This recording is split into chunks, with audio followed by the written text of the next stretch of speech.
Дирекцијата, тоеш подрачното оделение Гостивар, има склучено договори со неколку фирми кои поседуваат механизација, така да ако имаме нешто и поплави, можеме во секој момент по дадена наредба од дирекцијата од Скопје да ги ангажираме, да ги мобилизираме и да излеземе на терен.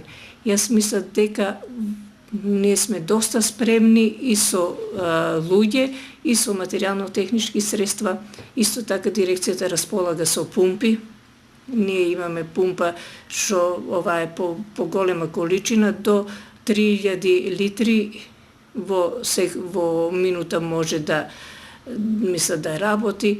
Помали пумпи, меѓутоа во дадени моменти, ако нешто дојде до поголеми размери на поплави, тогаш ни се и другите подрачни на располагање, меѓутоа дирекцијата располага со пумпи и со други материјални технички средства што може да се справиме со природните непогоди. До сега имахме во Гостивар, еви во региони, целиот регион што го спомнахме, немаме некое невреме, така да го речеме, фатено, тоа има, меѓутоа многу кратко трае и до сега немаме од никоја страна пријавени некои поголеми штети